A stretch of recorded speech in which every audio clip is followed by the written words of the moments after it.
600 degree കഴിഞ്ഞ് കഴിഞ്ഞാൽ നമ്മുടെ ഫ്ലഷ് ഉരുകാൻ തുടങ്ങും. ഒരു ക്രിമേഷൻ തുടങ്ങാന്ന് പറയുന്നത് മാനസികമായിട്ടൊരു ബുദ്ധിമുട്ടുള്ളൊരു കാര്യം. പിന്നെ ടെസ്റ്റ് അടിക്കാന്ന് പറയുന്നത് മനുഷ്യനായിട്ട് കത്തിക്കണ്ടേ. ഈ മെറ്റലിൻ്റെ കപ്പാസിറ്റി 4000 ഡിഗ്രിയാണ്. മെറ്റൽ ഏറ്റവും കൂടുതൽ ഉപയോഗിക്കുന്നത് റോക്കറ്റ് വിക്ഷേപണ സമയങ്ങളിലാണ്. സ്പേസ് ഷിപ്പിൽ ഉണ്ടാക്കുന്ന മെറ്റീരിയൽ വെച്ചിട്ട് ഞാൻ ഈ സാധനം ഉണ്ടാക്കിയതാ പറയുന്നത്. അതെ, 1846 ജപ്പാൻകാരനാണ് ആദ്യത്തെ പോർട്ടബിൾ ക്രിമറ്റോറിയം ട്രailerൽ വെച്ച് ഉണ്ടാക്കിയിട്ടുള്ളത്. അത് കാസ്റ്റ് അയൺ ബോഡിയിലാണ് ഉണ്ടാക്കിയിട്ടുള്ളത്. വയനാടൊക്കെ നമ്മുടെ ക്രിമറ്റോറിയം കുറേ സേവാഭാരതിയൊക്കെ ഉപയോഗിച്ചല്ലോ. അവിടെ എന്താ അവർ ചെയ്തത്? അപ്പം കിട്ടുന്ന ബോഡിയുടെ ഭാഗങ്ങളുണ്ടല്ലോ, എല്ലാവർക്കും പൂട്ടിക്കാൻ പറ്റും. ചെറിയൊരു ലോക്കൽ ഏരിയ ബ്രാഞ്ച് സെക്രട്ടറി അല്ലെങ്കിൽ ഒരാൾ വിചാരിച്ചാൽ ഒരു കമ്പനി പൂട്ടിക്കാൻ പറ്റും. പക്ഷെ ആ ഒരു ലോക്കൽ ഏരിയ സെക്രട്ടറി വിചാരിച്ച കമ്പനി തുറക്കാൻ പറ്റില്ല. ഇവരൊക്കെ സഹാക്കന്മാരെന്ന് പറയും. പക്ഷെ എന്താ കുഴപ്പം, ഒരു സ്ഥാപനം തുടങ്ങുക എന്ന് പറയുന്നത് നിങ്ങൾ ആലോചിച്ചാൽ മനസ്സിലാവും. ലാൻഡ് എടുക്കണം, ബ്രോക്കറേജ് തൊട്ടിട്ട് എത്ര ഡിപ്പാർട്ട്മെൻറ്റ് പൈസ കൊടുത്തിട്ടാണ് സ്ഥാപനം തുടങ്ങി വരുന്നത്. ഇനി അത് റൺ ചെയ്യണമെങ്കിൽ എത്ര ഡിപ്പാർട്ട്മെൻറ്റ് നമ്മൾ കൈകാര്യം ചെയ്യണം. ഇതൊക്കെ കഴിഞ്ഞിട്ട് ഇൻസ്റ്റിറ്റ്യൂഷൻ മാർക്കറ്റിൽ വരുമ്പോഴേക്കും ഇവൻ്റെ രക്തത്തിൽ 3/4 ഭാഗം അവിടെ കൊടുത്തിട്ടാണ് ഇവൻ മാർക്കറ്റിലേക്ക് വരുന്നത്. സാറ് ബിസിനസ് ചെയ്ത് തകർന്നിരിക്കുന്നവരെ സഹായിക്കുന്ന ഒരാളാണെന്ന് ഇങ്ങനെ കേട്ടു. എൻ്റെ അനുഭവങ്ങൾ തന്നെയാണ് ഞാൻ അതിലേക്ക് വരാനുള്ള ഒന്നാമത്തെ കാരണം. ഞാനിപ്പോൾ രണ്ട് കൊല്ലം മുന്നേ എൻ്റെ ജീവിതത്തിൽ ഇപ്പോൾ 2ാമത്തെ സ്ട്രൈക്കാണ്, 3ാമത്തെ പ്രാവശ്യമാണ് ഉണ്ടാവുന്നത്. സാധാരണക്കാർക്ക് ഒരു ബാങ്ക് ഇഷ്യൂ വന്നാൽ അത് ഫേസ് ചെയ്യാനുള്ള മാനസിക ധൈര്യം ഉണ്ടാവില്ല. ഇപ്പോൾ ഇപ്പം ഞങ്ങളുടെ കമ്പനിയിലൊക്കെ അത് അവർ വന്ന് ടേക്ക് ഓവർ, പോലീസ് അടക്കം വന്ന് ടേക്ക് ഓവർ വരുമ്പോൾ നമ്മളതിൻ്റെ ഞങ്ങളുടെ സ്റ്റാഫ് വരെ പറഞ്ഞത്, ഞങ്ങളുടെ സാറ് ജീവിച്ചിരിക്കുന്നിടത്തോളം കാലം നിങ്ങൾക്ക് ഈ കമ്പനി ടേക്ക് ഓവർ ചെയ്യാൻ പറ്റില്ല എന്നൊരു വാശിയിലാണ് എൻ്റെ സ്റ്റാഫ് വരെ പോലീസുമായി ബാങ്കുമായി സംസാരിച്ചത്. അങ്ങനെ സംസാരിക്കാനുള്ള കഴിവുണ്ടാവുക എന്ന് പറയുന്നത് സാധാരണ ഒരു കമ്പനി സ്റ്റാഫിനോ അല്ലെങ്കിൽ എൻ്റെ കൂടെ നിൽക്കുന്നവർക്കോ അല്ലെങ്കിൽ എനിക്ക് വേറെ ആൾക്ക് സാധിക്കില്ല. അപ്പം അത് നമ്മുടെ എക്സ്പീരിയൻസ് ആണ് ഒന്ന്. പിന്നെ തകർച്ച എന്ന് പറയുന്നത് നമ്മൾ വന്നതുകൊണ്ടായിരിക്കാം നമ്മുടെ മനസ്സിന് ആ ഒരു ബലം. അതിനൊരു കാരണം പറഞ്ഞ ബാങ്ക് തന്നെ അവസാന ഘട്ടത്തിൽ പറയണ്ടേ, ഞങ്ങൾ ഇത്രയും പേര് നിനക്കെതിരെ ഫൈറ്റ് ചെയ്തിട്ട് ആ പ്രോപ്പർട്ടിയോ അല്ലെങ്കിൽ ആ സ്ഥാപനം പൂട്ടിക്കാൻ പറ്റിയില്ല എന്നൊരു സങ്കടം അവർ ഞങ്ങളോട് പറയണ്ടായി. സാറേ, ശരിക്കും പറഞ്ഞാൽ ഈ പൂട്ടിക്കുന്നിടത്തല്ലല്ലോ കാര്യം. നമ്മൾ വളരെ റിസ്ക് എടുത്തിട്ടാണ് ഓരോ ബിസിനസ്സും സ്റ്റാർട്ട് ചെയ്യുന്നത്. അപ്പോൾ അതിനകത്ത് കൊച്ചു കൊച്ചു പരാജയങ്ങളുണ്ടാവും. ഈ പരാജയം എല്ലാവർക്കും ഫേസ് ചെയ്ത് അത് മുന്നോട്ട് പോകാനുള്ള കഴിവുണ്ടാവില്ല. അവിടെയാണല്ലോ സാറിനെ പോലെ ആൾക്കാരുടെ ഒരു സ്ഥാനമുള്ളത്. ശരിക്കും പറഞ്ഞു കഴിഞ്ഞാൽ വളരെ കാര്യമായിട്ട് ബിസിനസ് തുടങ്ങി അവൻ്റെ ഒരു ഡ്രീമൊക്കെ ഉണ്ടാവും. അതിലേക്ക് ലോണും കാര്യങ്ങളും എല്ലാം എടുത്തിട്ട് അവൻ ഒരു സ്റ്റെപ്പ് പരാജയപ്പെടുമ്പോൾ ആ പരാജയം എന്താണെന്ന് കേൾക്കാനും ആ പരാജയത്തിൽ ശരിക്കും അവന് വേണ്ട ഒരു പിന്തുണ ചിലപ്പോൾ അവിടെ തന്നെ ഉണ്ടാവും. അത് പരിഹരിക്കാനുള്ള മാർഗങ്ങളൊക്കെ അതെങ്ങനെയാണ് കണ്ടെത്തുന്നത്, അല്ലെങ്കിൽ സാർ എങ്ങനെയാണ് അതിനകത്തുള്ള ഇടപെടൽ എങ്ങനെയാണ്? അല്ല, നമ്മളിപ്പോൾ ഒരു പ്രശ്നം എന്ന് വെച്ച് കഴിഞ്ഞാൽ ഇപ്പോഴത്തെ ബാങ്കിങ് സംവിധാനങ്ങളിൽ ഏറ്റവും വലിയ ഇഷ്യൂ ആണെന്നത് ബാങ്ക് ഒരിക്കലും ഒരു കസ്റ്റമറെ കേൾക്കാൻ തയ്യാറല്ല. ഈ കസ്റ്റമർ അറിഞ്ഞാലല്ലേ ബാങ്ക് എന്ത് ചെയ്തു കൊടുത്താലാണ് രക്ഷപ്പെടാന്നുള്ളൊരു മാനദണ്ഡമുള്ളൂ. ഇവർ പറയുന്ന ഒരു കാര്യം, സിസ്റ്റമാണ് വർക്ക് ചെയ്യുന്നത്. അപ്പോൾ സിസ്റ്റമാണ് വർക്ക് ചെയ്യണമെങ്കിൽ ഒരു ബാങ്ക് ഉദ്യോഗസ്ഥന് വണ്ടി ഇടിച്ചു, നമ്മൾ സിസ്റ്റം വർക്ക് ചെയ്യട്ടെ, ആംബുലൻസ് വരട്ടെ, അയാൾ അവിടെ കിടക്കട്ടെ, ആംബുലൻസ് വന്നിട്ട് അയാൾ എടുത്താൽ മതി എന്ന് പറഞ്ഞാൽ അതാണ് സിസ്റ്റം. ഒരു ബാങ്കിങ് എന്ന് പറയുന്ന സ്ഥാപനത്തിൻ്റെ ഒരു പ്രത്യേകത എന്ന് വെച്ചാൽ ഒരാൾക്ക് പ്രശ്നം വരുമ്പോഴാണ് ബാങ്ക് സഹായിക്കേണ്ടത്. അല്ലെങ്കിൽ ബാങ്കിലേക്ക് ഒരാൾ പൈസയ്ക്ക് പോകുന്നത് എന്തിനാണ്? ബിസിനസ് നടത്താൻ വേണ്ടിയിട്ടാണ് പോണത്. അവൻ്റെ നിവൃത്തി കൊണ്ടാണ് ആ ബാങ്കിൽ ലോൺ എടുക്കണേ. ഇപ്പൊ ബാങ്ക് ഇഷ്യൂസിന്റെ ഏറ്റവും വലിയ പ്രശ്നം എല്ലാവർക്കും അഭിമാനം കൂടുതലാണ്. ഈ അഭിമാനം കൂടുമ്പോൾ പ്രശ്നം എന്താ വെച്ചാൽ നമ്മളൊരു ഇഷ്യൂ വരുമ്പോൾ ആരും ഷെയർ ചെയ്യില്ല. ഈ ഷെയർ ചെയ്യാത്തോടത്തോളം കാലം എന്തുണ്ടാവും, ബാങ്കിന് അത് ഈസി ആയിട്ട് ഹാൻഡിൽ ചെയ്യാൻ പറ്റും. അവനെ മാനസികമായിട്ട് ശാരീരികമായിട്ട് വളർത്താനായിട്ട് ഭയങ്കര എളുപ്പമാണ്. അപ്പോൾ ഒരു ബാങ്കിന്റെ പേപ്പർ വന്നു കഴിയുമ്പോൾ ഇവൻ വീട്ടുകാരോടും അറിയില്ല, കമ്പനിയോടും ആരോടും ഷെയർ ചെയ്യില്ല. അവസാനം ഈ സാധനം പേപ്പറിൽ വന്നു കഴിയുമ്പോഴാണ് ഇവൻ നമ്മളെയൊക്കെ സമീപിക്കുക. അപ്പോഴേക്കും എന്തായി ഉണ്ടാവും, അവർക്ക് അടുത്തൊരു 7 ദിവസം കൊണ്ട് റിക്കവറിക്കുള്ള പേപ്പർ ആയിട്ടായിരിക്കും ഇത് ന്യൂസ് വന്നിട്ടുണ്ടാവുക. പേപ്പർ ആകുക എന്ന് പറഞ്ഞു കഴിഞ്ഞാൽ ജപ്തിയോ അങ്ങനെയുള്ള ജപ്തിക്ക് ഓർഡർ കിട്ടിയിട്ടുണ്ടാവും അവർക്ക് നല്ല CJI കോടതി ഓർഡർ കിട്ടിയ ഹൈക്കോടതി ഓർഡർ. ആ സമയത്തായിരിക്കും ഭൂരിഭാഗം ആൾക്കാർ നമ്മൾ സമീപിക്കുക. കേട്ടറിഞ്ഞോ കണ്ടറിഞ്ഞോ അല്ലെങ്കിൽ മറ്റുള്ളവർ സംസാരിച്ച് നമ്മുടെ സംഘടനകൾ മുഖാന്തരം നമ്മൾ സമീപിക്കും. അപ്പോഴേക്കും ഏറെക്കുറെ ഒരു സ്ഥാപനം ടേക്ക് ഓവറിന്റെ വക്കലെത്തിയിട്ടുണ്ടാവും. ആ സമയത്ത് നമ്മളിവനെ കേൾക്കാൻ ആദ്യം തയ്യാറാവാന്നുള്ളതാണ് എൻ്റെ പണി. നമ്മളിവനെ കഥ മുഴുവൻ കേട്ട് കഴിയുമ്പോൾ ഇനി എന്ത് ചെയ്യാം എന്നൊരു സൊല്യൂഷൻ ഇവൻ്റെ ആവശ്യം. അതായത് നാളെ ജപ്തി വീട്ടിൽ നിന്ന് ഇറക്കണം. അപ്പം നമുക്ക് നാളെ ആ ഇറങ്ങാണ്ട് നിന്ന് എന്തെങ്കിലും ചെയ്യാൻ പറ്റുമോ എന്നാണ് അടുത്ത ചോദ്യം ഉണ്ടാവുക. അവിടെയാണ് ഞങ്ങളുടെ പണി തുടങ്ങുന്നത്. Okay okay. അപ്പോൾ ആദ്യഘട്ടം എന്നുള്ള രീതിയിൽ ബാങ്കുമായിട്ടുള്ള നെഗോസിയേഷൻസ് അത് ആയിരുന്നു. നമ്മൾ ആദ്യം ബാങ്കിനോട് നമ്മൾ ചെന്ന് പറയും സംഘടന എന്നുള്ള രൂപത്തിലോ അല്ലെങ്കിൽ എങ്ങനെയാലും നമ്മൾ സംസാരിക്കും, ഞങ്ങൾക്ക് കുറച്ച് സമയമാണെന്ന് പറയും. അതെന്തിനാന്ന് വെച്ചാൽ ഈ ജപ്തി എന്ന നടപടി നമുക്കൊരു 10-15 ദിവസം നീട്ടണം. ആ നീട്ടാൻ നമ്മൾ ചോദിക്കുന്നതിന് ഒരു ദയനീയ സ്ഥിതിയാണ് ബാങ്കിന് മുമ്പിൽ യാചിക്കൽ. ഒരിക്കലും ബാങ്ക് സമ്മതിക്കില്ല. പക്ഷെ നമ്മളൊരു 5-6 ആൾ ഇടപെട്ട് കഴിയുമ്പോൾ ഒരു ബാങ്ക് പറയാൻ ഒരു 10 ദിവസം കൊണ്ട് നീട്ടി തരാമെന്ന് പറയും. ആ സമയം കൊണ്ട് നമ്മൾ ഹൈക്കോടതിയുമായി ബന്ധപ്പെട്ട് അടുത്ത പേപ്പർ വർക്കുകൾ അവിടെ നീക്കി വെച്ചിരിക്കും. ഒരു സ്റ്റേ എന്ന പൊസിഷനിലേക്ക് നമ്മൾ ആ സാധനത്തിനെ കൊണ്ട് നിർത്തും. പണിക്കാർ ജോലി പോകണം. ഒരു കുടുംബം, ഇത്രയും കുടുംബങ്ങളെ പട്ടിണിയാവണേ. അപ്പോൾ കോടതി ഒരിക്കലും അറിയില്ല നാളെ പൊട്ടിക്കുമെന്ന് പറയില്ല. Okay okay. അവിടെ നിന്ന് നമുക്ക് പിടിച്ച് കയറാനുള്ള തുമ്പ് കിട്ടും. അപ്പോൾ നമ്മൾ ആ ഒരു സ്റ്റേജിന് മേടിച്ച് കൊടുത്തു കഴിഞ്ഞാൽ ഗുണം എന്താ വെച്ചാൽ അവന് പ്രതീക്ഷയായി. ശരി ശരി ശരി. ഒരു പ്രതീക്ഷ കിട്ടും. അപ്പോൾ ഇനി നമുക്ക് എന്ത് ചെയ്യാം? അപ്പോൾ അവൻ്റെ ആ പ്രോബ്ലം നമ്മൾ ഐഡന്റിഫൈ ചെയ്യും. ഇപ്പോൾ അവൻ്റെ സെയിൽസിനാണ് പ്രശ്നമെങ്കിൽ സെയിൽസിനുള്ള സാധനങ്ങൾ ചെയ്തു കൊടുക്കും. അങ്ങനെയാണോ സാറിൻ്റെ അല്ല, അത് എന്തുകൊണ്ടാണ് പൊളിഞ്ഞതെന്ന് നമ്മൾ ആദ്യം നോക്കും. പരാജയത്തിന്റെ കാരണം കണ്ടെത്തും. അത് നമ്മൾ ആദ്യം കണ്ടുപിടിക്കും. ചിലവർക്ക് എന്താ പ്രശ്നം എന്ന് വെച്ച് കഴിഞ്ഞാൽ, ഞാൻ ഇപ്പോൾ കഴിഞ്ഞ ദിവസം ഒരു ഇഷ്യൂവിൻ്റെ അടുത്ത് വന്നത്, ബാങ്ക് ഒരു കമ്പനീനെ ലോക്ക് ചെയ്തു. ഫർണിച്ചർ കമ്പനിയാണല്ലോ സാർ? അല്ല, ഒരു ഓയിൽ എക്സ്പോർട്ട് ചെയ്യുന്ന oil company, coconut oil all India കൊടുക്കുന്ന കമ്പനിയാണ്. എന്ന് പറഞ്ഞ് ഇത്ര ദിവസം കഴിഞ്ഞാൽ നിങ്ങൾ അടച്ചില്ലെങ്കിൽ ഞങ്ങൾ സാധനം ജപ്തി ചെയ്യും. അത് ഓൾറെഡി റണ്ണിങ് ബിസിനസ് ആണ്. പക്ഷെ ഇതൊരു മാനേജറെ പിടിവാശി. അയാൾക്ക് കൊടുത്ത സമയം 15 ദിവസം കൊണ്ട് അയാൾ പറഞ്ഞ ഒരു കാര്യം പറഞ്ഞ് 1.5 കോടി അടച്ചിട്ട് ഒന്നാലും നിങ്ങൾക്ക് ടേക്ക് ഓവർ എടുക്കാം, അല്ലെങ്കിൽ ഞങ്ങൾ സീസ് ചെയ്യും. അപ്പോൾ നമുക്ക് സത്യത്തിൽ അത് കേട്ടപ്പോൾ നമ്മളോട് സംസാരിച്ച് കഴിഞ്ഞാൽ ആൾ പറഞ്ഞു എന്നോട്, വിജയ് എന്തിനും സഹായിക്കാൻ പറ്റുമെന്ന് ചോദിച്ചപ്പോൾ ഞാൻ പറഞ്ഞു, എല്ലാം കേട്ട് കഴിഞ്ഞപ്പോൾ എനിക്ക് മനസ്സിലായി ഇയാൾക്ക് മര്യാദ ടേൺ ഓവർ ഉണ്ട്. പക്ഷെ ഒരു ബാങ്കിങ്ങിനുള്ള 2-3 സ്റ്റാഫിൻ്റെ പിടിവാശിയുടെ പുറത്ത് ഇയാൾ സ്റ്റക്കാവാൻ പോവാ. ഒരിക്കലും പിന്നെ ബാങ്ക് ഈ നമ്മളൊക്കെ സാധാരണ ചെവിട്ടിൽ വെള്ളം പോയി കഴിഞ്ഞാൽ കുറച്ചുകൂടി വെള്ളം വെച്ചിട്ട് കിളിച്ച് കഴിയുക ചെയ്യുക. സത്യത്തിൽ ബാങ്ക് കുറച്ച് ഫൈനാൻസ് തൊട്ട് അയാൾ കടന്നു പോരും. പക്ഷെ ആ ബാങ്ക് ചെയ്യില്ല. അവരെ പറയുക സിസ്റ്റം എന്ന് പറഞ്ഞൊരു. അപ്പം ഞാൻ ആ സംഭവത്തിൽ അയാളെ കഥ കേട്ട് കഴിഞ്ഞപ്പോൾ ഞാൻ ചോദിച്ചപ്പോൾ അയാൾ പറഞ്ഞു അയാളുടെ ലാൻഡ് ഉണ്ട്, പ്രോപ്പർട്ടി ഉണ്ട്, ടേൺ ഓവർ ഉണ്ട്, എല്ലാതും ഉണ്ട്. പക്ഷേ അയാൾക്ക് ഒരു 10 ദിവസത്തേക്ക് ഒരു ഫണ്ട് വേണം. അയാൾക്ക് ആ ഫണ്ട് കൊടുക്കാൻ തയ്യാറായിട്ട്. പക്ഷേ ഈ 10 ദിവസത്തേക്കുള്ള ഫണ്ട് കൊടുക്കാൻ നോർമലി ഒരാളെ കിട്ടണ്ടേ നമുക്ക്. ഇതുപോലെ തകർന്നു നിൽക്കുന്ന ഒരാൾക്ക് ഫണ്ട് കൊടുക്കാൻ ആളുകളൊന്നും മടിക്കും. അവിടെയാണ് നമ്മുടെ ഒരു സഹകരണം അല്ലെങ്കിൽ സഹായം നമ്മൾ അതിനുള്ള പറ്റിയ ആൾക്കാരെ കണ്ടുപിടിച്ച് കൊടുക്കണം. സാർ, ഇതൊരു സംഘടനയുടെ കൂട്ടത്തിൽ നിന്നുകൊണ്ടാണോ ചെയ്യണേ, അല്ലെ സ്വന്തമായിട്ടാണോ? അല്ല, ഇതൊരു ഒറ്റയാൾ പട്ടാളം കളിയാണ്. ഞങ്ങളൊരു 1-2 വക്കീലുമാര്, ഞാൻ അങ്ങനെ ഇതുമായി ബന്ധപ്പെട്ട് ഇങ്ങനെ പൊളിഞ്ഞു നിൽക്കുന്ന ആൾക്കാരെ കൂട്ടിച്ചേർക്കും. ഇതിനകത്ത് സാർ എന്തെങ്കിലും ഫിനാൻഷ്യൽ ബെനിഫിറ്റ്? പൈസ ഇടപാടില്ല. അല്ല, ഞാൻ പെട്ടെന്ന് ഇത് കേൾക്കുന്ന ആള് ചിലപ്പോൾ അങ്ങനെ ഒരു പൈസ മേടിച്ചിട്ടല്ല. ശരിക്കും പറഞ്ഞു കഴിഞ്ഞാൽ ABC ബിസിനസ്സിൽ പല ആൾക്കാരും ഇന്റർവ്യൂ സക്സസ് സ്റ്റോറീസ് ഒക്കെ ആയിട്ട് വന്നു പോയിട്ടുണ്ട്. സാറിനെയും ശരിക്കും സാറിൻ്റെ ബിസിനസ് പരിചയപ്പെടുത്താനും ഒക്കെയാണ് ഞങ്ങൾ ഈ സെഗ്മെന്റ് ശരിക്കും ചോദിച്ചു തുടങ്ങിയത്. പക്ഷേ സാറുമായിട്ടുള്ള സംസാരത്തിൽ ഇതാണ് ഇമ്പോർട്ടൻ്റ് എന്ന് മനസ്സിലാക്കിയത് കൊണ്ടാണ് ശരിക്കും നമ്മൾ ഈ ടോപ്പിക്കിൽ തുടങ്ങിയത്. ആരാരെയും റിസ്ക് എടുക്കാൻ തയ്യാറില്ല. മനസ്സിലായി. എല്ലാവരും ആവശ്യം എന്താണെന്ന് വെച്ചാൽ ഞാനാണ് വലുത് എന്ന് പറഞ്ഞു തീർക്കുന്നത്. അല്ല, ഒരാൾ പോലും സ്ഥാപനത്തിനെ അല്ല കൺസിഡർ ചെയ്യുന്നത്. വ്യക്തിവൈരാഗ്യങ്ങൾ തീർക്കുക എന്ന ഒരു കണ്ടീഷൻസിലാണ് ഭൂരിഭാഗവും ബാങ്കിങ് മേഖലയായാലും ഇപ്പോൾ നമ്മുടെ ഡിപ്പാർട്ട്മെൻറ്റുകളാണ് ചെയ്തുകൊണ്ടിരിക്കുന്ന കാര്യങ്ങൾ. നമ്മളൊരു ഇൻസ്റ്റിറ്റ്യൂഷൻ വളരാൻ നമ്മൾ നിയമങ്ങളൊക്കെ പറയും, അല്ലെങ്കിൽ കുറേ നമ്മൾ പേപ്പറിലൊക്കെ വായിക്കും. ഇതൊന്നും റിയാലിറ്റികളല്ല. അപ്പോൾ ഇനി നമുക്ക് നേരെ സാറിൻ്റെ ബിസിനസ്സിലേക്ക് പോകാം. അപ്പോൾ എലിസബത്തെ, നമുക്ക് ഗ്യാസ് ക്രിമറ്റോറിയം കാര്യങ്ങളിലേക്ക് കിടക്കാം. ഈ ഗ്യാസ് ക്രിമറ്റോറിയം സാർ അത് അതിൽ വളരെ എസ്റ്റാബ്ലിഷ്ഡ് ആയിട്ടുള്ള ഒരാളാണ്.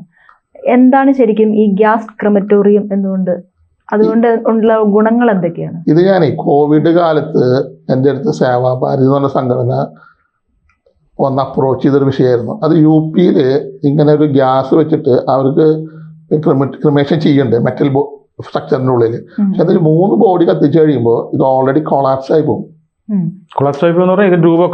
അല്ല, തകിട് ദ്രവിച്ചു പോകും. ഈ ചൂട് കൂടുക. അപ്പോൾ അവർക്ക് എന്താ വിഷയം വെച്ച് കഴിഞ്ഞാൽ, ഇതിപ്പോൾ 3 ബോഡി 4 ബോഡി കഴിയുമ്പോൾ ഇത് കൊളാപ്സ്, അടുത്ത മെഷീൻ ഉണ്ടാക്കും, അടുത്ത. അപ്പോൾ ഇത് എന്നും ഉണ്ടാക്കി ഇൻവെസ്റ്റ് ചെയ്തുകൊണ്ടേ ഇരിക്കണം. അപ്പോൾ അതേ സിസ്റ്റത്തിൽ ഒരു മെഷീൻ നമ്മുടെ പത്തനംതിട്ടയിലുണ്ടായിരുന്നു. അപ്പോൾ അത് സേവാഭാരതിന് കൊണ്ടുവന്ന് ചെയ്തിരുന്നത് ഗ്യാസ് തന്നെയായിരുന്നു. അങ്ങനെ ഞാൻ അവിടെ പോയി കണ്ടു കഴിഞ്ഞപ്പോൾ അവർ പറഞ്ഞൊരു കംപ്ലൈൻറ്റ് മെഷീൻ മുഴുവൻ കൊളാപ്സ് ആവും, ഗ്രില്ല് മുഴുവൻ കത്തി പോകും. ഇതിന് നമുക്കൊരു ശാശ്വത പരിഹാരം വേണമെന്ന് പറഞ്ഞിട്ടാണ് നമ്മുടെ അടുത്ത് വന്നത്. അത് ഇൻഫോസിസിന്റെ ഒരു CSR ഫണ്ട് വെച്ചിട്ടായിരുന്നു അതിന്റെ ഒരു തുടക്കം. കോവിഡിന്റെ ഒപ്പം. അപ്പം ഞാനങ്ങനെ നമ്മളതിന് വേണ്ടി ഒരു 8-9 മാസം, പ്രത്യേകിച്ച് ഞാൻ ഫർണിച്ചർ കച്ചവടക്കാരൻ, ഒരു ക്രിമേഷൻസ് തുടങ്ങാന്ന് പറയുന്നത് മാനസികമായിട്ടൊരു ബുദ്ധിമുട്ടുള്ളൊരു കാര്യം. പിന്നെ ടെസ്റ്റ് അടിക്കുക എന്ന് പറയുന്നത് മനുഷ്യനായിട്ട് കത്തിക്കണ്ടേ, അതിൻ്റെ ബുദ്ധിമുട്ടുകളുണ്ട്. അങ്ങനെ നമ്മൾ പല ഡിസൈൻസ് ചെയ്തു, അതൊക്കെ ഫെയിലിയറായി. അങ്ങനെ ഒരു 8-9 മെഷീൻസ് ഉണ്ടാക്കി കഴിഞ്ഞ് ലാസ്റ്റ് നമ്മൾ ഈ ISRO അങ്ങനെ കുറച്ച് മെക്കാനിക്കലും ടെക്നിക്കലായ ആൾക്കാരെ സംസാരിച്ച് കഴിഞ്ഞപ്പോൾ നമ്മൾ മെറ്റൽ കണ്ടുപിടിച്ച് കഴിഞ്ഞപ്പോൾ മെറ്റൽ ഏറ്റവും കൂടുതൽ ഉപയോഗിക്കുന്നത് ഒന്ന് റോക്കറ്റ് വിക്ഷേപണ സമയങ്ങളിലാണ്, പിന്നെ വരുന്നത് ഹൈ ടെമ്പറേച്ചർ ഫർണസുകളാണ്. അതായത് ടെമ്പറേച്ചർ ഉണ്ട് ഇതിപ്പോൾ 1300 ഡിഗ്രിയാണ്. ഇതിന്റെ 1300 ഡിഗ്രി ടെമ്പറേച്ചറിലാണ് ബോഡി ഹീറ്റ് ആവുന്നത്. ഈ മെറ്റലിന്റെ കപ്പാസിറ്റി 4000 ഡിഗ്രിയാണ്. 4000 ഡിഗ്രി വരെ മെറ്റൽ താങ്ങും, ടെമ്പറേച്ചർ താങ്ങും. പക്ഷെ നമുക്കിപ്പോൾ എങ്ങനെ, അതൊരു ഇമ്പോർട്ടന്റ് കാര്യമാണല്ലോ. കാരണം തൃശ്ശൂരുള്ള ഒരാൾ ഒരു ഫർണിച്ചർ വ്യവസായി നേരെ പോയി ഇങ്ങനെ സാധനം ഉണ്ടാക്കുന്നു, എന്നിട്ട് സാറ് സംസാരിക്കുന്നത് സ്പേസ് ഷിപ്പിൽ ഉണ്ടാക്കുന്ന മെറ്റീരിയൽ വെച്ചിട്ട് ഞാൻ ഈ സാധനം ഉണ്ടാക്കിയതാ പറയണത്. 1846 ജപ്പാൻകാരനാണ് ആദ്യത്തെ പോർട്ടബിൾ ക്രമറ്റോറിയം ട്രailerൽ വെച്ച് ഉണ്ടാക്കിയിട്ടുള്ളത്. അത് കാസ്റ്റ് അയൺ ബോഡിയിലാണ് ഉണ്ടാക്കിയിട്ടുള്ളത്.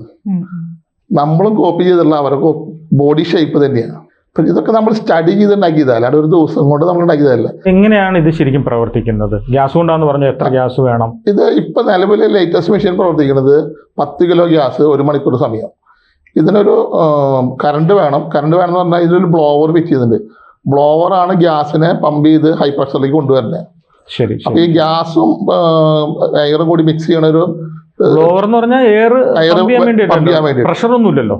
ഒരു high pressure blower, industrial blower use ചെയ്യണം. അപ്പോൾ അതിലെന്താ വെച്ച് കഴിഞ്ഞാൽ അതിലേക്ക് നമ്മൾ ഫയർ വിടാനായിട്ട് നമ്മളൊരു ടെലസ്കോപ്പ് ഉണ്ടാക്കിയിട്ടുണ്ട്. അത് നമ്മൾ ഡിസൈൻ ചെയ്തിട്ടുള്ളത്. അതിനുള്ളിൽ വെച്ചിട്ട് ഗ്യാസും എയറും കൂടി മിക്സ് ആയിട്ടാണ് പമ്പ് ചെയ്യണത്. ഒരു റേഷ്യോ ഫില്ല് ചെയ്തിട്ടാണ് പമ്പ് ചെയ്യുന്നത്. അതുകൊണ്ടാണ് ആ ടെമ്പറേച്ചർ പെട്ടെന്ന് ക്രിയേറ്റ് ചെയ്യണത്, അത്രയും ഫോമിൽ വരുന്നത്. ഇത് കത്തുന്ന സമയത്ത് നമ്മൾ മറ്റുള്ള ക്രിമേഷൻ പോലെ പുകയോ മണോ ഒന്നും പുറത്തേക്ക് വരില്ല.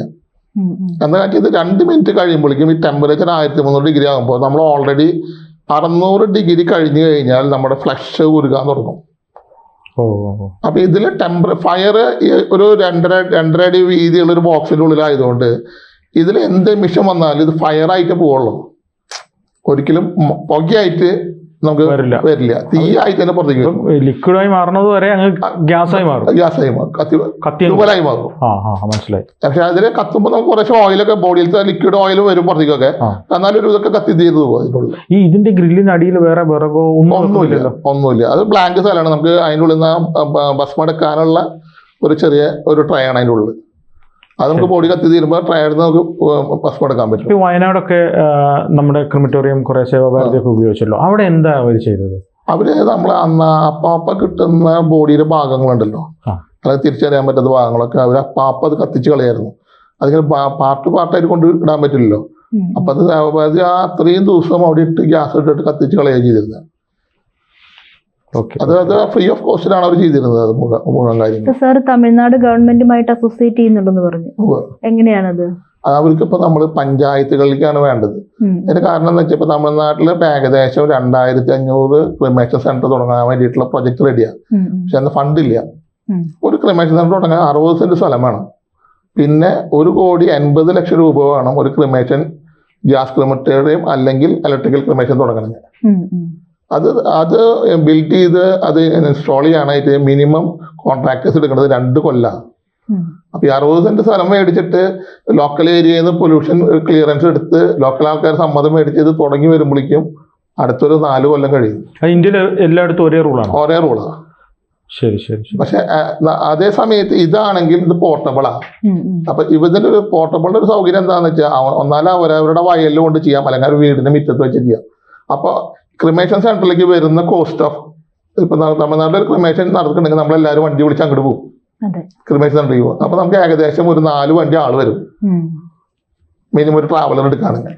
കാർ എടുക്കുകയാണെങ്കിൽ 20-30 കാർ വരണം. അതേ സമയത്ത് ക്രിമേഷൻ നമ്മുടെ വീടിന്റെ പണിക്ക് വന്നിട്ടുണ്ടാവുക എക്സ്പെൻസ് പറഞ്ഞു. പിന്നെ നമുക്ക് അവിടെ വെച്ച് തന്നെ നമുക്ക് കാണാനും പറ്റും. എല്ലാ പരിപാടി കഴിഞ്ഞ് പൂജകളൊക്കെ ചെയ്ത് അവിടെ പരിപാടി നടത്തി പോവാം.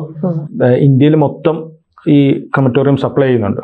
സാറിന്റെ കുറെ വീഡിയോസ് നമ്മൾ കണ്ടപ്പോൾ കംപ്ലീറ്റ് ഞാൻ വിജയവാഡ വിശാഖപട്ടണം ഇപ്പൊ നേപ്പാളിലേക്ക് പോകുന്നുണ്ട്. ഇപ്പൊ എന്റെ മിഷൻ ഇപ്പൊ നേപ്പാളിൽ അടുത്ത മാസം പോകുന്നുണ്ട്. ഇപ്പൊ ലാസ്റ്റ് BBC ഒരു വന്നതും അതുമായിട്ട് ബന്ധപ്പെട്ട കാര്യങ്ങളാണ്.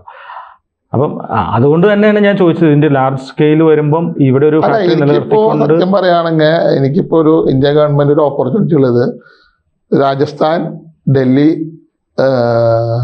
UP, ജാർഖണ്ഡ് 5 സ്റ്റേറ്റിൽ ഇന്ന് എനിക്ക് കമ്പനി തുടങ്ങി തരാൻ ആളുണ്ട്.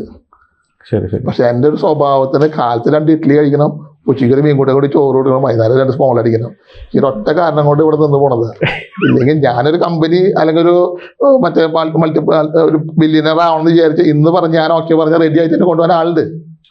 അതെ, ഇപ്പോൾ ഓരോ പഞ്ചായത്തിലും നമുക്ക് അതിലേക്ക് തന്നെ വരാം. ഓരോ പഞ്ചായത്തിലും ഒരു സെറ്റപ്പ് ഉണ്ടാക്കാനായിട്ട് ഈ ശവസംസ്കാരം നടത്തുന്നതിനായിട്ട് ഇപ്പോൾ 1.5 കോടിയൊക്കെ മുടക്കി പറയും. നമ്മളുടെ ഈ യൂണിറ്റ് വെക്കണമെങ്കിൽ ഒരു മൊബൈൽ യൂണിറ്റ് വെക്കണമെങ്കിൽ എത്ര രൂപ ചിലവ് വരും? ഒരു 13 ലക്ഷം രൂപ ഉണ്ടായാൽ മതി. അത്രയും വ്യത്യാസമുണ്ട്. അതിന്റെ കൂടെ ചെല്ലേ 13 ലക്ഷം നിങ്ങളിപ്പോൾ ഇന്ന് ഓർഡർ തന്നാൽ 15-ാം ദിവസം ഡെലിവറി കിട്ടും. നമുക്ക് 16-ാം ദിവസം ഉപയോഗിക്കാം. പിന്നെ ഏറ്റവും കൂടുതൽ ചാരിറ്റി ആയിട്ട് ബന്ധപ്പെടുമ്പോൾ റോട്ടറി ക്ലബ്ബ് കുറേ ചെയ്യുന്നുണ്ട്, സാറുമായിട്ട് സേവാഭാരതി ചെയ്യുന്നുണ്ട്. അവരൊക്കെ എന്താ ചെയ്യുന്നത്? ഇതിങ്ങനെ സേവാഭാരതി അതാത് യൂണിറ്റുകൾ വെച്ചിട്ട് അവര് ഒരു ചെറിയ പൈസക്ക് ക്രിമേഷൻ ചെയ്ത് കൊടുക്കുക ചെയ്യണേ സേവാഭാരതി നമ്മുടെ നാട്ടിൽ. അതില്ലാത്തവൻ്റെ ഒന്നും മേടിക്കണമില്ല, ഉള്ളവരുടെ നിന്ന് ഒരു 5000 രൂപ മേടിച്ചിട്ട് അവർ ചെയ്ത് തുടങ്ങുന്നത്. അപ്പം എന്തോ ഇത് ക്രിമേഷൻ എന്ന് പറയുന്നതാണ് ഭയങ്കര എക്സ്പെൻസീവ് പണിയാണ്. അപ്പം ഇത് സേവാഭാരതി ചെയ്യുമ്പോൾ എന്താ ഗുണമെന്ന് വെച്ച് കഴിഞ്ഞാൽ അവർക്കതൊരു പ്രോഫിറ്റബിൾ ബിസിനസ് അല്ല, ഒരു സഹായിക്കുക. പക്ഷെ അവരെന്ത് ചെയ്യുന്ന ഡീസലും ആ കറണ്ടിൻ്റെ ഒരു ചെറിയൊരു പൈസ 2 ആൾ മെനക്കെണ്ട് 5000 രൂപ 3000 രൂപ മേടിച്ച് അത് അവർ തന്നെ ഫ്രീ ഓഫ് കോസ്റ്റിന് ചെയ്യുന്ന ഏരിയകളുണ്ട്. ഇല്ലാത്ത വീട്ടിൽ പോയിട്ട് ഒരു പൈസ മേടിക്കണില്ല. ബിസിനസ്സിനേക്കാൾ അപ്പുറത്തായിട്ട് ഒരു സേവനം അതിനകത്ത് കാണുന്നുണ്ട്. അപ്പം അതിന്റെ പിന്നിൽ ഒരു സ്റ്റോറി ഉണ്ടോ? അതായത് ഒരു സേവനം കൂടി അതിനകത്ത് ഉൾപ്പെടുത്താൻ ഒരു കാരണം. ഞാൻ പഠിച്ചത് 10ാം ക്ലാസ്സാണ്. വെറും 10ാം ക്ലാസ് വിദ്യാഭ്യാസമുള്ള ഒരാളാണ് ഞാൻ. എൻ്റെ വീട്ടിൽ വളരെ ദാരിദ്ര്യമായിരുന്നു. എൻ്റെ ഒരു പാൻറ് ഷർട്ട് ഇട്ട് അല്ലെങ്കിൽ ഒരു എനിക്ക് ഒറ്റമുണ്ട് ഞാനൊരു 2 കൊല്ലം തിരിച്ചു മറിച്ചെടുത്ത് സ്കൂളിൽ പോയ ഒരാളാണ്. എൻ്റെ വീട്ടിൽ അന്ന് റേഷൻ അരി മാത്രമുള്ള അന്ന് പുളിവെള്ളമാണ് എൻ്റെ കൂട്ടാൻ എന്ന് പറയുന്നത്. അങ്ങനെ വളർന്ന ഒരാളാണ് ഞാൻ. അപ്പം അന്ന് നമ്മൾ വാടകയ്ക്ക് എൻ്റെ അപ്പച്ചന് 400 രൂപ ശമ്പളമുള്ള സമയത്താണ് ഞാൻ 400 രൂപ ശമ്പളമുള്ള. അപ്പം എനിക്ക് പഠിക്കണമെന്ന് ആഗ്രഹമില്ലാണ്ടല്ല, എൻ്റെ വീട്ടിൽ സാഹചര്യം നോക്കിയപ്പോൾ എനിക്ക് ജോലിക്ക് പോയേ പറ്റൂ. അപ്പം നമ്മൾ 10ാം ക്ലാസ് കഴിഞ്ഞപ്പോൾ തന്നെ തുടങ്ങി ജോലിക്ക് പോകാനുള്ള സൗകര്യം. പത്രം ഇടാൻ പോവും, കിണർ ചേറെടുക്കാൻ പോവും, എന്തൊക്കെ ജോലി കിട്ടണോ ടെമ്പററി ജോലി എന്തൊക്കെ കിട്ടണോ അതൊക്കെ ഞാൻ ചെയ്യും. അന്നത്തെ കാലത്ത് ടൈപ്പ് റൈറ്റിങ് ഫസ്റ്റ് മറ്റേ പ്ലസ് എന്തോ ഇതൊക്കെ ഉണ്ട്, അതൊക്കെ പാസ്സായി. ഷോർട്ട് ഹാൻഡ് ഇതൊക്കെ പഠിച്ചു. അത് കഴിഞ്ഞ് ഞാൻ കമ്പ്യൂട്ടറിൽ വേഡ്സിൽ അന്ന് ഈ ബുക്ക് ഉണ്ടാക്കും നമ്മൾ, ഈ എന്താ പറയുക DTP അതിൻ്റെ കുറേ കാലം അതിൻ്റെ പണിക്ക് പോയി. അത് കഴിഞ്ഞിട്ട് ഞാൻ ചെയ്തത് ഓട്ടോമൊബൈൽ ഇൻഡസ്ട്രി, ബെൻസ് ഓട്ടോമൊബൈൽസിൽ ജോലിക്കാരനായിട്ട് കയറി. അങ്ങനെ ഞാനൊരു 4 കൊല്ലം. അപ്പം നമ്മൾ ഈ വരുന്ന കാലം എന്ന് പറയുന്നത് നമ്മുടെ വീട്ടിലൊക്കെ ദാരിദ്ര്യം മാത്രമേ ഉള്ളൂ, വേറെ ഒന്നുമില്ല. കൈമുതൽ എന്ന് പറയുന്നത് ഒന്ന് നമ്മുടെ കയ്യിൽ മനസ്സിൻ്റെ ചങ്കൂറ്റവും പിന്നെ ദാരിദ്ര്യമാണ്. അപ്പോൾ നമ്മൾ ബെൻസിൽ ജോലിക്ക് വന്നപ്പോൾ ബെൻസ് എൻ്റെ ഒരു ലേണിംഗ് പോയിന്റ് ആയിരുന്നു. എന്ത് പഠിച്ചിട്ടാ സാർ ബെൻസിലേക്ക് കയറുന്നത്? ഞാൻ 10ാം ക്ലാസ് പഠിച്ചിട്ട് ബെൻസിലോട് നേരെ അപ്രന്റീസായിട്ട് കയറും. ചുമട് തൊഴിൽ ഇവിടെ ലോഡ് ഇറക്കുന്ന ആളായിട്ട് വന്ന് എറണാകുളത്തെ എടപ്പള്ളിയിൽ ലോഡ് ലോഡിങ്ങിൽ വന്നു. അങ്ങനെ അവിടെ ഒരു 5-6 മാസം അവിടെ ജോലി എടുത്തു. അവിടെ അങ്ങനെ എനിക്കൊരു ട്രാൻസ്ഫർ കിട്ടി തൃശ്ശൂർക്ക്. മൾട്ടി വെഹിക്കിൾസ് അത് ഫോക്കസായി മാറി. അപ്പൊ ഞാൻ അതിൽ വന്നിട്ട് ഈ ബെൻസിൽ തൃശ്ശൂർ ബ്രാഞ്ചിലേക്ക് മാറ്റം കിട്ടുമ്പോൾ ആരും വരില്ല. എന്താ വെച്ചാൽ അവിടെ ഉന്തുവണ്ടി വലിക്കണം. ഞാൻ ആദ്യത്തെ ഉന്തുവണ്ടി വലിച്ചു വരുമ്പോൾ എൻ്റെ ഫ്രണ്ട്സ് എല്ലാവരും കൂടി സ്കൂളിൽ ഗ്യാതറിങ് കഴിഞ്ഞ് തിരിച്ച് എൻ്റെ ഓപ്പോസിറ്റ് ഡയറക്ഷനിൽ രഞ്ജിത്ത് വിജയ് എന്ന് പറഞ്ഞ ആളുടെ പെങ്ങൾക്കൊരു സൈക്കിൾ പഠിക്കാൻ വരാം. ഞാൻ ഈ ഉന്തുവണ്ടി വലിച്ച് ഇവരുടെ മുമ്പിൽ ഫേസ് ചെയ്തപ്പോൾ എൻ്റെ മനസ്സങ്ങൾ തകർന്ന് തരിപ്പണായി പോയി. അതായത് ഞാൻ 3 കൊല്ലം കഴിഞ്ഞിട്ട് പ്രീ ഡിഗ്രി കഴിഞ്ഞിട്ട് ഡിഗ്രിക്ക് എല്ലാവരും പഠിക്കുക, അവരൊക്കെ പഠിക്കാൻ ഡിഗ്രി ചേർന്നിങ്ങനെ പഠിക്കുന്ന സമയത്താണ് ഞാൻ ഉന്തുവണ്ടി തള്ളണേ. ഉന്തുവണ്ടി തള്ളണ ഇപ്പം ഞാൻ അന്ന് രഞ്ജിത്ത് സെബാസ്റ്റ്യനോട് പറഞ്ഞേ, സെബാസ്റ്റ്യ ഇനി ഞാൻ നിങ്ങളിങ്ങനെ കാണുന്നുണ്ടെങ്കിൽ ഒന്നാലും നിങ്ങളുടെ മുയലിലിരുന്നിട്ട്, അല്ലെങ്കിൽ ഞാൻ ഭൂമിയിലുണ്ടാവില്ല, ഏതിലൊന്നും നിന്ന് ഉറപ്പിച്ചോ. സ്ട്രഗിൾ ഫേസ് ചെയ്ത ഒരാൾക്ക് പ്രശ്നങ്ങളൊന്നും ഒരു പ്രശ്നങ്ങളല്ല. ഇവിടെ പ്രശ്നം എന്താ വെച്ചാൽ എല്ലാവരും ഇൻബിൽട്ടാണ് വരുന്നത്. ഇൻബിൽട്ട് അല്ല വേണ്ടത്, നമ്മൾ നല്ല പണിയെടുത്ത് തന്നെ വരണം. അപ്പോഴാണ് നമ്മൾ ഗ്രോത്തും ക്രിയേറ്റ് ചെയ്യാൻ പറ്റുള്ളൂ. അല്ലാണ്ട് നമ്മളൊരു ഡെമ്മി പോലെ വന്നിരുന്ന് കുറേ കാശ് മുടക്കി അത് പൊളിഞ്ഞു പോകണം. ഇപ്പോഴത്തെ ബിസിനസ്സിൽ എല്ലായിടത്തും ഞങ്ങളിപ്പോൾ ഒരു സർവേ ഒക്കെ നടത്തിയപ്പോൾ 60% ബിസിനസ് പൊളിഞ്ഞുകൊണ്ടിരിക്കണം. 60%. അതെന്താ വെച്ചാൽ പ്ലാനിങ് ഇല്ല, പിന്നെ അവർക്ക് മുൻകാല പരിചയങ്ങളില്ല, എങ്ങനെ പ്രശ്നത്തിനെ സോൾവ് ചെയ്യണമെന്നില്ല. ഞാനത് ഓവർകം ചെയ്തത് ശരിക്കും പറയുകയാണെങ്കിൽ ഈ ഓട്ടോമൊബൈലിൽ നിന്ന് ഞാൻ ആ സമയത്ത് പൊളിഞ്ഞിരിക്കുമ്പോൾ എന്നെ സഹായിച്ച ഒരാളുണ്ട്, ജോസ് എന്ന് പറഞ്ഞിട്ട്. അങ്ങനെ ഞാനത് ഒരു ഷോപ്പ് വേറെ എടുത്തു. അങ്ങനെ ഞാൻ എടുത്തിരിക്കുന്ന സമയത്ത് ഒരു ഹിന്ദിക്കാരൻ കസാര തലയിൽ വെച്ച് പോണു. അപ്പോൾ വിൽക്കാനാണ്. അപ്പോൾ ഞാൻ ചോദിച്ചത് വിൽക്കണോ ചോദിച്ചപ്പോൾ അയാൾ കൊടുക്കാമെന്ന് പറഞ്ഞു. അങ്ങനെ ആദ്യമായിട്ട് ഞാൻ നോക്കിയപ്പോൾ ഇത് കുഴപ്പമില്ല പരിപാടി, അന്ന് എൻ്റെ കയ്യിൽ ഒരു ചെറിയൊരു സണ്ണിയൊക്കെയാണ്. ശരി, അതൊരു 2 മേടിച്ചു വെച്ചു. അതുകൊണ്ട് ഞാനത് കൊണ്ട് വിറ്റു, വേറെ ആൾക്ക് വിറ്റു, ലാഭമുണ്ട്. അടുത്ത 5 മേടിച്ചു, വീണ്ടും ഞാൻ തലയിൽ വെച്ച് കൊണ്ട് കൊടുക്കും, വിൽക്കും. അങ്ങനെ ഞാൻ തന്നെ മുതലാളി, ഞാൻ തന്നെ തൊഴിലാളി, അങ്ങനെ തുടങ്ങി. അതങ്ങനെ തലയിൽ കൊണ്ട് വെച്ച് വിൽക്കും. അപ്പോൾ ഓരോ ഷോപ്പിലും കൊണ്ട് പറഞ്ഞ് നമ്മൾ കൊടുക്കും. അങ്ങനെ അവിടെ നിന്ന് തുടങ്ങി. അത് ഞാൻ ആ കസാര തുടങ്ങിയത് അവിടെ നിന്ന്. അങ്ങനെ ഞാനൊരു കാറ്റഗറൈസ്, എനിക്ക് അന്ന് ഈ ജ്വല്ലറികളിൽ നിന്ന് കുറച്ച് ഓർഡർ തുടങ്ങി. അന്ന് ഈ ജ്വല്ലറികൾ തുടങ്ങുന്ന ഒരു കാലഘട്ടം ഈ 2000 പ്രത്യേകിച്ച്. അപ്പൊ ഞാനിരിക്കുന്നത് പുത്തമ്പള്ളിയുടെ പിന്നിലാണ്, അതിന്റെ കേന്ദ്രം. അതിന്റെ കേന്ദ്രം. അപ്പൊ പുത്തമ്പള്ളിയുടെ പിന്നിലിരിക്കുമ്പോൾ എന്റെ കുറെ കോൺടാക്ട്സിനെ പുറത്ത് ജ്വല്ലറികൾക്ക് ചെയർ വേണം. അങ്ങനെ ജ്വല്ലറി. അപ്പൊ ഞാൻ അപ്പോഴേക്കും ഇതിന്റെ ഇടയിൽ എനിക്കൊരു കോൺടാക്ട് മദ്രാസിൽ കിട്ടി. അങ്ങനെ ഞാൻ ആ മദ്രാസിൽ കിട്ടിയ കോൺടാക്ട് അവർ ഇമ്പോർട്ട് ചെയ്താൽ തുടങ്ങിയ സമയമായിരുന്നു. 2099 ലാസ്റ്റ് 2000 ഒരു ഇമ്പോർട്ടിങ് തുടങ്ങിയ സമയമായിരുന്നു. അപ്പോൾ അവർ ജ്വല്ലറികൾക്ക് വേണ്ടി ചെയറുണ്ടായിരുന്നു. അങ്ങനെ ഞാനത് അവിടുന്ന് ഇന്ന്, അതായത് ഇന്നിപ്പോൾ 20,000 രൂപ കൊണ്ട് മദ്രാസിൽ പോയി അവിടെ ചെന്ന് ഇന്ന് രാത്രി കയറി നാളെ കാലത്തെത്തി. അവിടെ നിന്ന് ആ 20,000 കസാര മേടിച്ചു. ആ ട്രെയിനിൽ ആലപ്പുഴയിൽ ഇവിടെ വന്നു, ഇവിടെ കൊണ്ട് വിറ്റു. അന്ന് രാത്രി വീണ്ടും മദ്രാസിൽ പോയി ആ കാശ് എടുത്ത് അടുത്ത ജ്വല്ലറിക്ക് സാധനം കൊണ്ട് കൊടുത്തു. അങ്ങനെ ചെറിയ രീതിയിൽ നമ്മൾ വലിയ കാശൊന്നും ഉണ്ടായിട്ടല്ല. പൊട്ടി കിടക്കുന്ന ആൾക്ക് ആരും കാശ് തരില്ലല്ലോ. അന്ന് എനിക്ക് തോന്നുന്നു ഞാൻ പലിശയ്ക്ക് പഠിച്ച് 15 രൂപയ്ക്കാണ്, 115 രൂപ പലിശയ്ക്ക് ഡെയിലി മതി. അങ്ങനെ അതൊരു സ്റ്റാർ മാർക്കറ്റിംഗ് എന്നുള്ള പേരിലായിരുന്നു അത് ഓടിക്കൊണ്ടിരുന്നത്. അങ്ങനെ ഞാൻ സ്റ്റാർ മാർക്കറ്റിംഗ് തുടങ്ങി. ഞാൻ അങ്ങനെ ആ പോണ പോക്കിൽ എനിക്കത് ഹോട്ടൽ ഇൻഡസ്ട്രിയിൽ നിന്ന് കുറേശ്ശെ ഓർഡർ വരാൻ തുടങ്ങി. അപ്പോൾ ഈ റെസ്റ്റോറൻറ്റ്സ് ഒക്കെ ഓർഡർ വന്നു കഴിഞ്ഞപ്പോൾ അപ്പോൾ ഞാൻ കോയമ്പത്തൂർ ഒരു ചെറിയ യൂണിറ്റ് ഇട്ടു. ചെറിയൊരു യൂണിറ്റ് കോയമ്പത്തൂർ സ്റ്റാർട്ട് ചെയ്തു. അങ്ങനെ കോയമ്പത്തൂർ സ്റ്റാർട്ട് ചെയ്ത് അവിടെ നിന്ന് ചെറിയ പ്രൊഡക്ഷൻ തുടങ്ങുമ്പോൾ എനിക്ക് അതേ സമയത്ത് തന്നെ ഞാൻ അങ്ങനെ തുടങ്ങുമ്പോൾ എനിക്ക് മദ്രാസിൽ നിന്നുള്ള കണക്ഷൻ വെച്ചിട്ട് എനിക്ക് ഈ ഗോദ്രേജിന് വെണ്ടർ ലിസ്റ്റിലേക്ക് എടുക്കുന്നുണ്ട്. അപ്പോൾ കുറച്ച് മെഷീനറി ഉണ്ടെങ്കിൽ കുറച്ച് ഫ്ലെയിം പണിത് കൊടുക്കാം.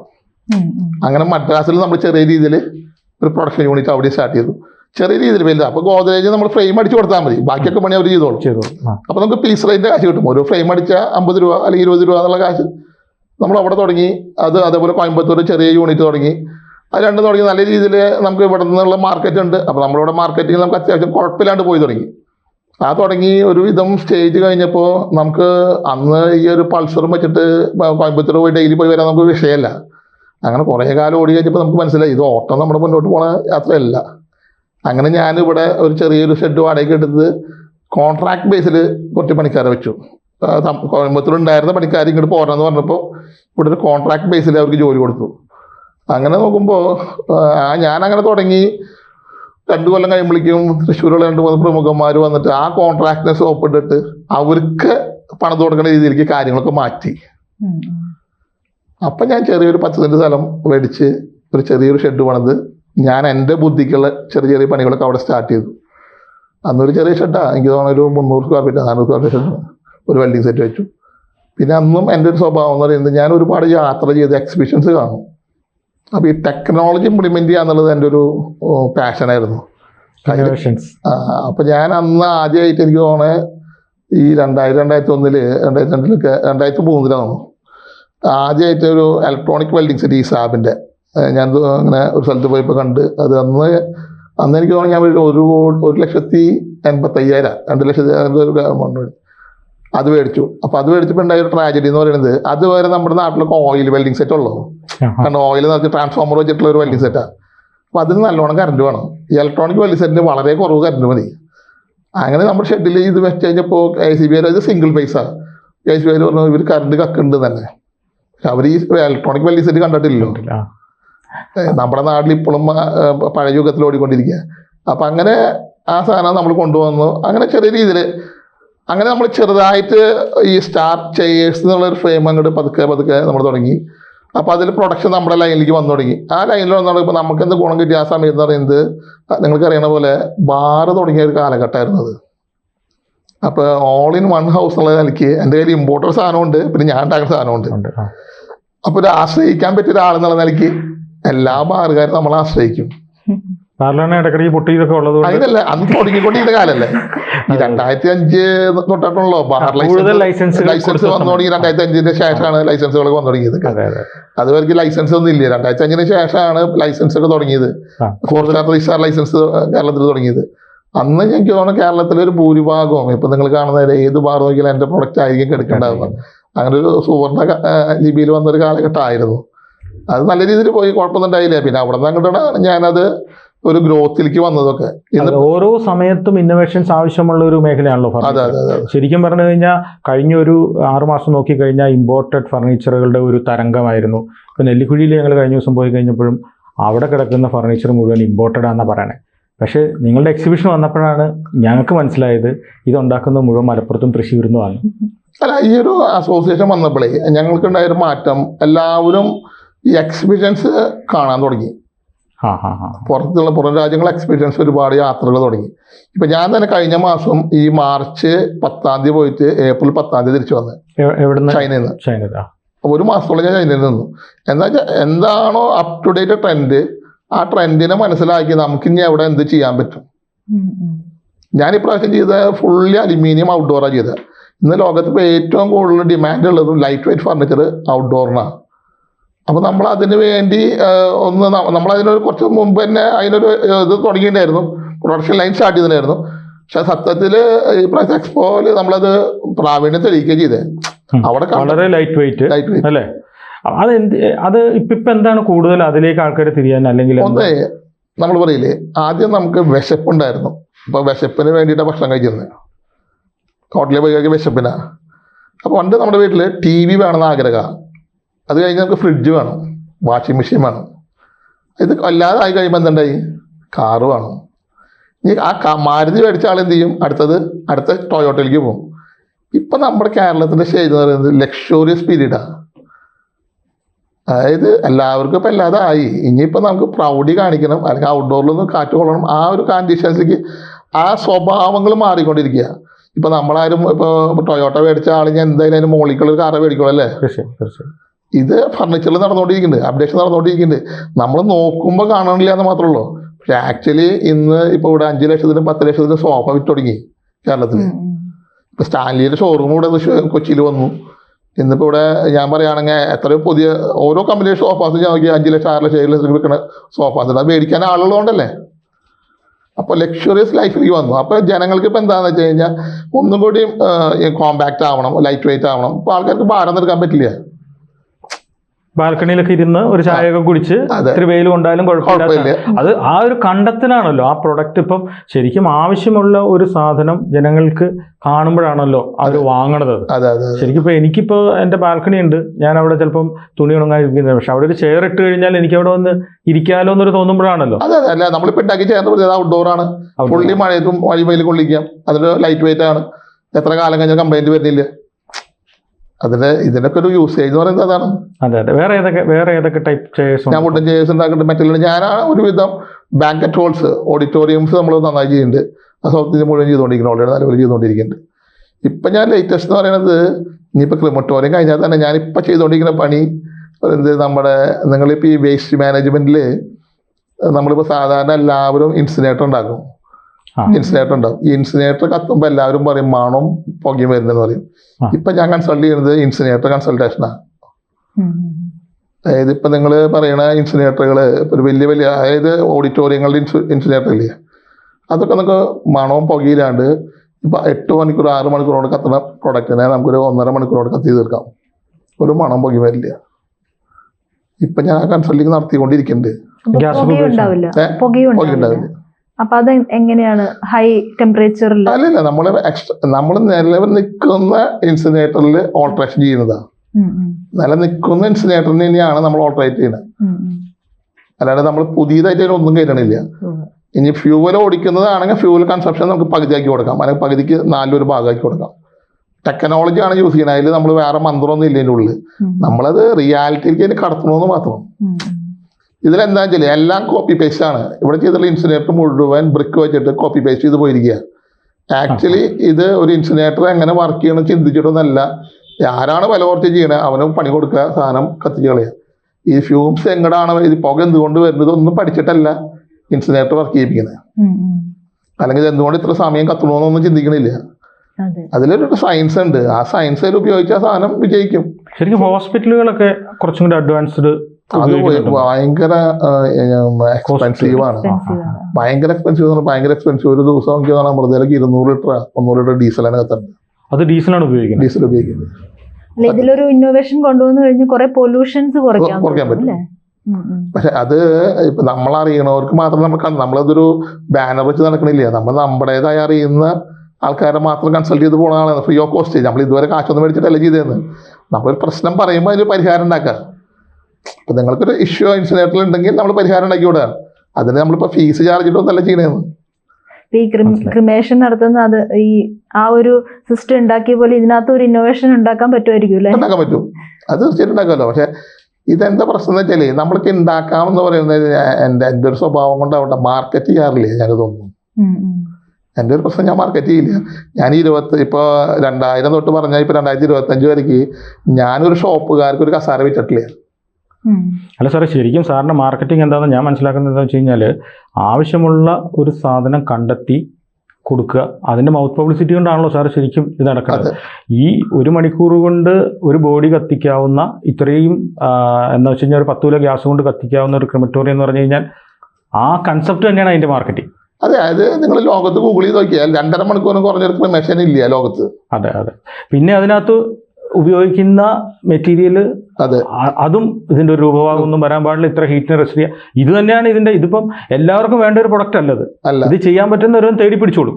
ആ ഒരു കൺസെപ്റ്റിൽ ഇതിന് വേറെ മാർക്കറ്റിംഗ് ഇല്ല എന്നാണ് എൻ്റെ അഭിപ്രായം. ഇത് തന്നെയാണ് ഇതിൻ്റെ മാർക്കറ്റിംഗ്. അതുപോലെ തന്നെ ഇപ്പോൾ സാറ് പുറത്തേക്കുള്ള ഒരു ചെയർ എന്ന് പറഞ്ഞു കഴിഞ്ഞാൽ ഒരു മനുഷ്യൻ ചിന്തിക്കാത്തൊരു കാര്യമാണ്. അല്ലെങ്കിൽ അത്രയും വലിയ വീട് പണിയുന്ന ഒരാൾ ചിലപ്പം ചിന്തിച്ചേക്കും എനിക്ക് പുറത്തൊരു സെറ്റപ്പ് വേണം. ഇത് ഏതൊരു സാധാരണക്കാരനും ചെറിയൊരു ബാൽക്കണി ഒരാളുടെ ഒരാൾക്കും ഒരു അലൂമിനിയം ബേസ്ഡ് ചെയർ ഒരു ചെറിയ പൈസയ്ക്ക് വാങ്ങാൻ പറ്റിക്കഴിഞ്ഞാൽ അവനത് കണ്ടാൽ മതി. അപ്പോൾ ഫർണിച്ചർ ഷോപ്പുകളിൽ സാറിൻ്റെ ഈ പ്രൊഡക്റ്റ് എത്തിച്ചാൽ തന്നെ മാർക്കറ്റിംഗ് ആയി. ഒരു പ്രാവശ്യം എടുത്തു നോക്കി കഴിഞ്ഞപ്പോൾ ഞാനൊന്ന് എക്സിബിഷൻ വന്നു കഴിഞ്ഞപ്പോൾ ആ ചെയറൊന്ന് എടുത്തു നോക്കി കഴിഞ്ഞപ്പോൾ തന്നെ എൻ്റെ എല്ലാ ചിന്താഗതി മാറിപ്പോയി. കാരണം നല്ല ബ്യൂട്ടിഫുൾ ആയിട്ടുള്ളൊരു ചെയർ, അത് വളരെ ലൈറ്റ് വെയിറ്റിൽ അങ്ങനെ ഇത് ഉണ്ടാക്കുക എന്നുള്ളതാണല്ലോ അതിൻ്റെ ഒരു കാര്യം. അതെ, അല്ല അത് ഒന്നാമത്തെ കാര്യം എന്താ വെച്ചാൽ നമ്മളിപ്പോൾ ഞാനൊക്കെ ചെയ്യുന്ന പണിയുടെ പ്രത്യേകിച്ച് നമുക്ക് ഇന്നോവേഷൻസ് ആണ് എപ്പോഴും ആവശ്യം. നമ്മൾ ഇപ്പോൾ ഞാൻ ഇപ്പം എൻ്റെ ഈ എക്സിബിഷൻ കഴിഞ്ഞിട്ട് എൻ്റെ അടുത്ത് ഒരുപാട് പേര് വിളിച്ചുകൊണ്ടിരിക്കുന്നുണ്ട്. ഞാൻ ഇതുവരെ ഷോപ്പ് സെയിൽ നടത്താത്ത ആളാണ്. 25 കൊല്ലത്തിനിടയിൽ ഒരു കടക്കാരൻ്റെ ഒരു പ്രൊഡക്റ്റിൽ ഇപ്പം അത് ഡിസ്ട്രിബ്യൂഷൻ ചോദിച്ചിട്ട് പലരും വിളിച്ചുകൊണ്ടിരിക്കുന്നത്. തമിഴ്നാട്, കർണാടക, ആന്ധ്ര, ഗോവ, വിശാഖപട്ടണം ഒക്കെ ഇപ്പം എന്നെ വിളിച്ചുകൊണ്ടിരിക്കുന്നുണ്ട് ഡിസ്ട്രിബ്യൂഷൻ ചോദിച്ചിട്ട്. അപ്പോൾ എൽസത്തെ നമുക്ക് സാറിന് ഇതുപോലുള്ള ഇന്നോവേഷൻസും ഇതുപോലുള്ള അപ്ഡേഷൻസും ഇനിയും ബിസിനസ്സിൽ കൊണ്ടുവരാൻ കഴിയട്ടെ. ഒപ്പം ആളുകളെ സഹായിക്കാനുള്ള മനസ്സ് കൂടുതൽ ആളുകൾ സാറിലേക്ക് എത്തിക്കട്ടെ. എന്ന് വെച്ചാൽ ബിസിനസ് ആളുകൾ തകരട്ടെ എന്നല്ല, എന്തെങ്കിലും സാറിൻ്റെ എക്സ്പീരിയൻസ് കൊണ്ടാണ് സാറ് ഈ സഹായിക്കാൻ തയ്യാറായതെന്നുള്ളത് നമുക്ക് മനസ്സിലായി. കൂടുതൽ ആൾക്കാരെ സഹായിക്കാൻ കഴിയട്ടെ. അപ്പം ABC-യിലേക്ക് വന്ന് ഇത്രയും കാര്യങ്ങൾ പറയാൻ സാധിച്ചതിൽ നന്ദിയുണ്ട്. നന്ദി, നമസ്കാരം.